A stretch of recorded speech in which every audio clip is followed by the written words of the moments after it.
What's up, everybody, and happy Labor Day. Hopefully, you are enjoying the day. Maybe have a nice cold beer in your hand, enjoying the maybe like a cookout or something. Maybe you're listing, sourcing, taking photos, shipping things out for tomorrow. Better get in line early, USPS, because it's going to be packed. Anyway, today, brand new topic, brand new show. Sneakers versus sports cards, and which should you sell or get into? Remember, the Monday shows, mixing it up a bit. Listen while you drive, source and list items, pure audio. Today, I'm not showing you anything. I don't have anything on the screen. We're just going to have a conversation about both in selling shoes, selling sports cards, collecting things like that, because right now sports cards are on fire. And I've gotten the questions like, should I get into this? I know the market is hot. Is this something that I can definitely make money on and transition from sneakers or shoes, Ross finds, things like that, into sports cards? The answer is very complicated, but we are going to have a conversation going back to some of the history, sports cards and shoes, similarities, and some just random questions that I'm going to answer as well. So let's go a little bit of history. I did sell cards. You guys probably saw the video of the LeBron rookie I sold. I did sell some other cards that I did find in the garage that I completely forgot I had. Sold for great money. And I started collecting cards probably in 95, 96. This was like Grant Hill, Jason Kidd, were co-rookie of the year, and then went to like Kevin Garnett, and then we started to see Kobe and Steve Nash, Allen Iverson, and going through it, I remember buying cards, and to get like an autographed card, extremely rare. Then eventually we got like game worn jerseys, game worn gloves, piece of football on there, and so many different cards and brands, and they kind of started to fall off. There was too many of them out there. And so, of course, individually numbered was for the most part there, but I think there's just too many things going on at once, too much product, too many brands, and they kind of just fell off. No one was really collecting them anymore. I remember you could get different rookie cards for, a buck or two. Being a Dolphins fan, later on, I did pick up like a Wes Welker rookie card, and we didn't utilize him right. So he went to the Patriots. Obviously, you know what happened to his career there. His autographed rookie card I picked up for $3 when he was with the Dolphins. And then once they traded him, he did well. It went up 60, 80, 100. I eventually sold it for $120. And it's crazy seeing the market go up even during that time when it wasn't really that great. Now, cards did make a comeback. Now, why are they back in full effect? Couple of theories. I would say number one, plenty of like new stars, NFL and NBA, like Patrick Mahomes, record breaking, Lamar Jackson, Deshaun Watson, and then NBA, Giannis, Luka, Trae Young, bright up and coming superstars that you definitely want to cash in and try to collect maybe their rookie cards and things like that. Patrick Mahomes already breaking records, already Super Bowl champion. And so I wonder where we can kind of go from there. So getting autographs, rookie cards, great to collect. And then people started to do, box breaks, building communities, having that, you put money in, you're going for a certain team or certain division or something. And, you can get some really good pickups from having, watching someone live, break a box open, build that community around you. So that's also been helping the rise. And then of last, Gary V effect, which I'm not giving him 100% credit because cards were always making a comeback even about like 4 or 5 years ago. People started making YouTube channels, everything that I talked about already. But with him talking more and more about cards on his channel, his followers, everybody getting in, also giving advice to pro athletes and I don't know, everybody else to get into cards, also helped his stock and whatever cards he was buying. So yes, Gary Vee effect in there did help kind of bring the market up on cards again. So I feel like I'm like I'm trying to like talk and I keep like messing up with my voice. But anyway, let's talk about shoes in the 90s. Big, Pippins, and we got Jordans and shoe game all over the place. They kind of fell off at a certain point in like mid 2000s. I remember I could pick up tempos at the mall, nobody in line. I remember I picked up the playoff 13s, nobody in line, like nobody cared for a lot of the sneakers that were coming out. And then finally, I would say the biggest break, maybe I'm wrong, 2011 when the Concords re-released. I felt like it kind of jump-started the sneakers all over again. And we really started to see packed malls, people getting in line, and fights and crazy madness, all this stuff going on. And sneakers have been going strong ever since. We've seen Space Jams come out, Bred 11s.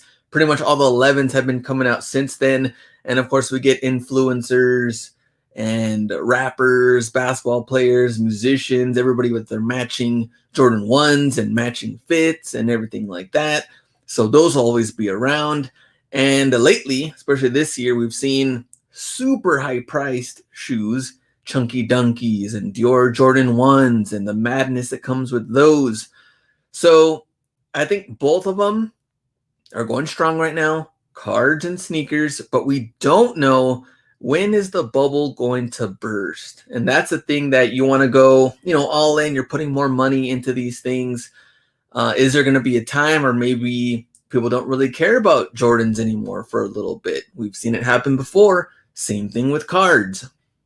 Let's talk about some of the similarities, though, with shoes and with cards. So the first one, to make the most money, what do we know? Brand new, with box, hyped up shoes for the most part will bring you big money. Now with cards, we're looking at graded, gem mint 10. We're looking at 9s, 9.5s, rookie cards, autograph rookie cards, low numbered 1 out of 10, 5 out of 5, low numbered cards, graded. We're going to get the most money from those two.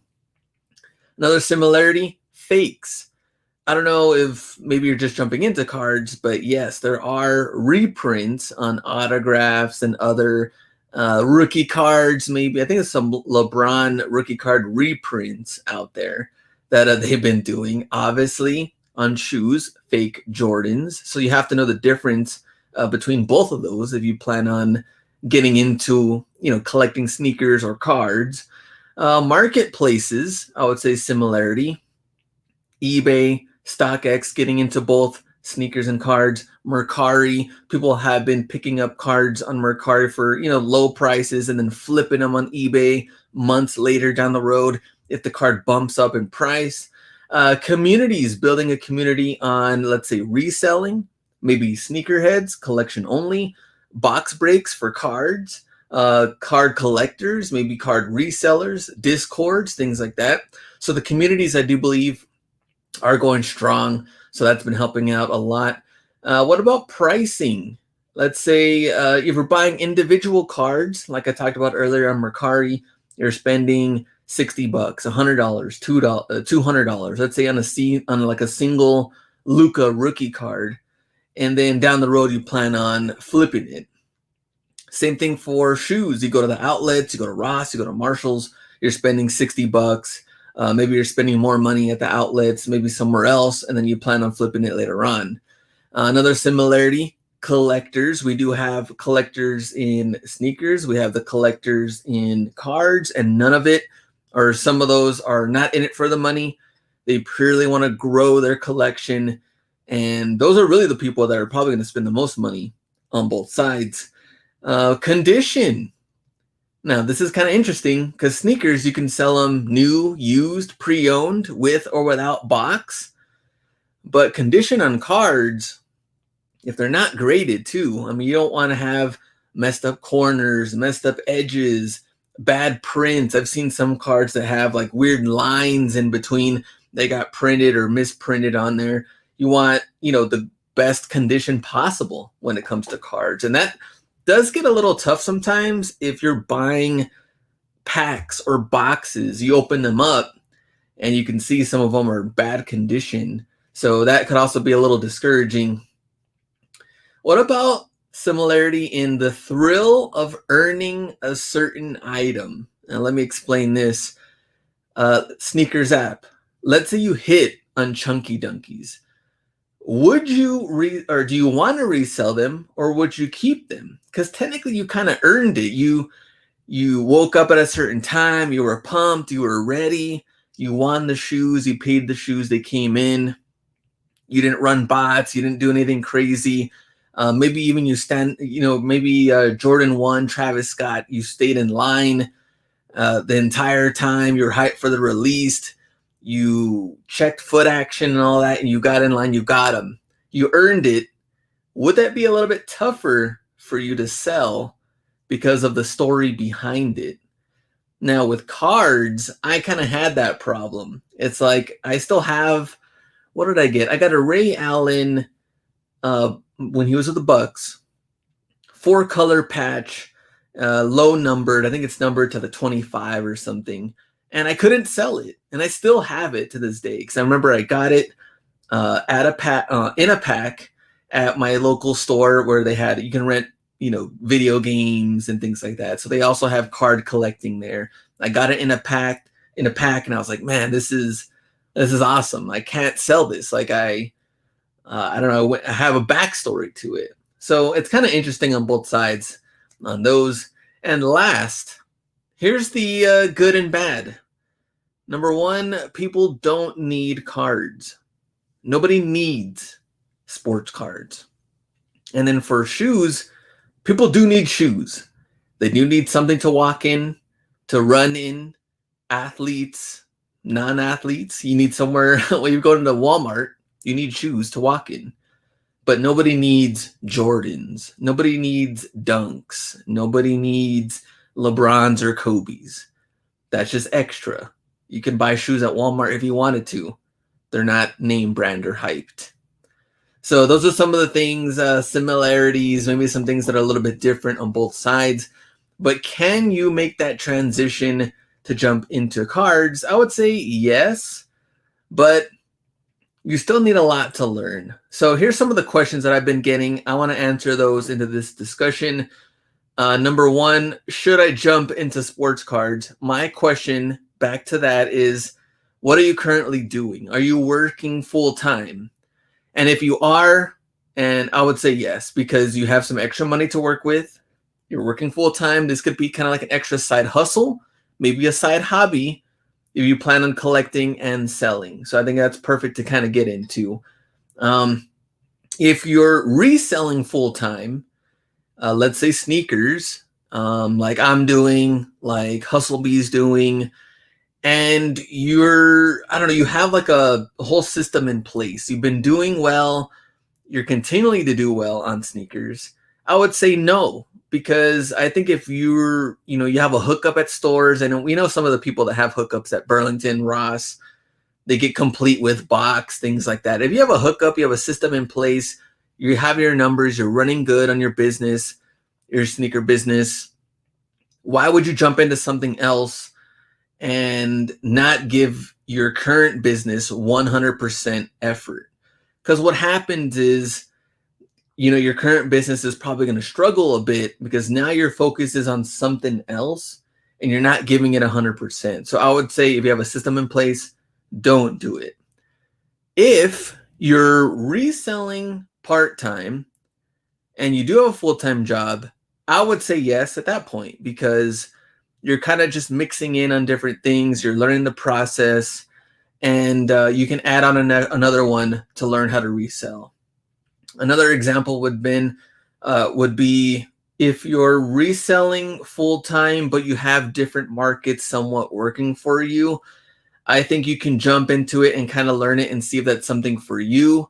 And being a part-time hustle, if you don't really know what you like yet, then yes, definitely try to jump into the card thing and see if you like it, because that's only one way to find out. And perfect example was, like, I was always selling on eBay and people were talking about Amazon FBA on YouTube. And I was like, hey, well, maybe I can try that out. If I like it, I can make money doing this. Sure enough, I liked it. I tried it. Everything was going well on that. But then something else comes out, right? Like Stockx. Hey, Stockx, I think I can do that. Maybe we can add that on to my arsenal that I've already been doing. But then something completely came around, which was merch by Amazon. And that was a brand new platform that nobody had really mastered yet. And me having a graphic design degree, that was perfect. I could try this, jump into that. I caught on early, made 6 figures from merch by Amazon. But I also knew when I didn't enjoy it anymore, it was time to get out. And I'm going to touch on that a little bit later. Next one, do you have the money to invest? Remember, sports cards or sneakers, either one, you have to have the money to do it. Neither one of these are a cheap hobby, cheap collecting, cheap reselling. You must have the capital. Number 3, do you have the time to invest? The time to not only invest in, time to research products, but time to watch YouTube videos on, let's say, cards, and time to talk to people and learn what they're doing in those communities, reselling on sneakers or box breaks and things like that on cards, Discord, if you want to jump into that, Facebook groups. You got to spend that time and effort to learn players, teams, pricing. What are some of the rookie cards going for, graded and ungraded? And same thing with brand new with or without box. Where can you sell it on? Stockx, Go, Mercari, eBay. Are you learning the platforms? Where else can you source? Can you build a conversation and relationship with different workers and communities and things like that to help you to kind of build up some inventory? So you have to have the time and effort in both of those. And my last thing I would say about jumping into sports cards, if you don't have the patience in either one of them and you plan on just learning something super quick, then neither one of them are going to be for you, because you're going to make mistakes, and that's just part of the game no matter what you plan on selling. And if you don't have the patience to go through that, the trial and error into it, then yeah, you're not going to like it. Because sure, everything looks easy online. Everything looks easy on IG, on YouTube. People make it look easy. But how long have they been doing it? How long have they been mastering this craft that they enjoy? How much money do they have to spend on capital? There's a lot of things behind the scenes that probably don't really see, but we get a lot of highlight reels on IG. So that's really going to throw things off if you think, sports cards collecting and reselling is that easy, or sneakers, the same thing. Here's another question. Is one flip better than another? And I would say no, because if you're making money and you have a system in place, then I don't think anybody could really tell you one of them is better than another, because having a system down and mastering that is really what's going to come into play. There's people that have, what would you call these, like food trucks, right? That's like saying, like, is food truck better than card selling? Or is card selling better than shoe selling? Is shoe selling better than thrift selling? Like, I can't tell you one is better than another, because, there's people that make incredible amount of money in their business in different niches and different craft that they've already owned. So I can't tell you one is better than another. But my main advice for this whole thing, which should you sell, sports cards or sneakers? And that answer is whatever you love the most, because you have to do what you love no matter what. And once you find out what that is, then you have to go all in. I don't plan on getting back into cards at all. It's not in my mindset, my thoughts, my efforts, anything that I'm thinking about. But I do like entertainment-wise and people breaking boxes and seeing what they get. I think it's definitely entertaining. It's like that thrill of the hunt that we get from Ross, Burlington, and Marshalls. And so just like people watch my videos from that, I like watching other sports cards collectors to see what they get and thrill of the hunt of them breaking open some packs. So for me, my love is sneakers and going to find different sneakers at Ross, Burlington, and Marshalls and all that. I get that thrill every time I go into the store and seeing what's out there. It's like you never know. Maybe you'll find a jersey. Maybe you'll find some sort of Kobe comes up. I remember finding like Kobe 9s during that time, Jordan cleats, Concord cleats. That time found Jordan 6s, back in the day. And so thrill of the hunt for me is like super exciting, but not everybody likes that. And if you're kind of confused on like, hey, this Ross thing isn't really working out for me right now, I haven't really found any new inventory, I'm kind of like here and there, my sales are okay, but I've been thinking about doing the card thing, I would say jump in and try it. And if you do love it, then you have to drop that sneaker side off completely. Like sell off that inventory, use that capital, and then go all in the sports card side. You have to go all in on one of them.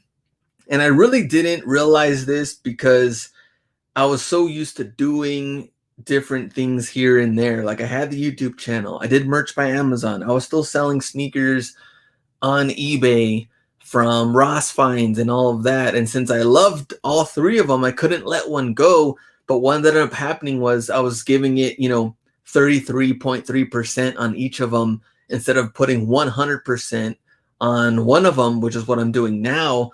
I mean, YouTube is still there, but technically on the business side for sneakers, I'm going 100% in, and I'm definitely seeing those results a lot better than what I was doing, just kind of going 33% in on three different things. So use that money, and whatever one you are going all in, use it all. And my other example was we had a Merch by Amazon podcast. You guys remember that? So Merch Minds, me and Yang. And I had to drop the podcast. I couldn't do it anymore because number one, I just didn't have that love for Merch by Amazon anymore. I wasn't creating designs for print on demand for t-shirts anymore. So why was I going to continue to pretend to talk about it and talk about strategies and things like that if I was no longer doing it? So in that case, I had to drop it. Yang was super cool about it.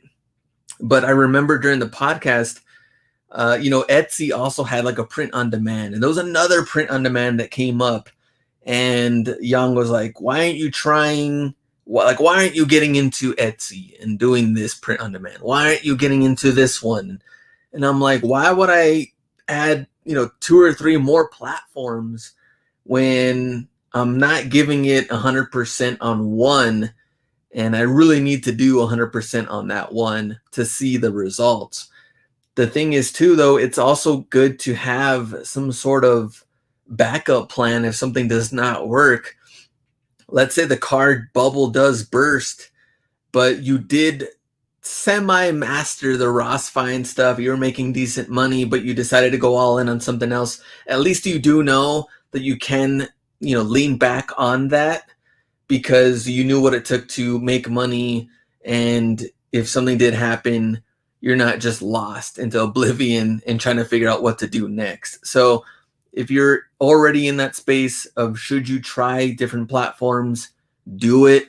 But if you're already a master of that craft, you have to go all in and ignore whatever else is kind of hyped out there to learn a brand new platform or a brand new niche in cards and all that. I wouldn't do it. I would make your money right now, especially with Q4 coming up. You're stocking up on inventory. You know what your business needs to do. You know how to grow those numbers. You go 100% all in. All right, man, almost 25 minutes in. Hopefully you enjoyed this audio version and what we're talking about, sneakers versus sports cards. Leave me a comment what you believe is, I guess, what you want to get into. Maybe you're already in to the sports cards. Maybe you're already completely changed from Ross finds and Burlington finds and Marshall's finds into the cards, or maybe vice versa, or maybe you're doing a little bit of both. And if you're doing a little bit of both, leave me a comment on how you plan on growing both of them, or maybe you're leaning to one side over the other one. All right, we're gonna see you. I will see you on the Wednesday live show. You can tag me in all your finds, Ross, Burlington, Marshalls, all that good stuff. We're going to go through all the finds on the Wednesday live show, and enjoy your Labor Day weekend. I know it's coming to an end. Today's already Monday. Tuesday back at it, and it's Q4 time, baby. So you got to get all those listings up and ready to make that money. All right, we'll see you guys on Wednesday. Go out and get it.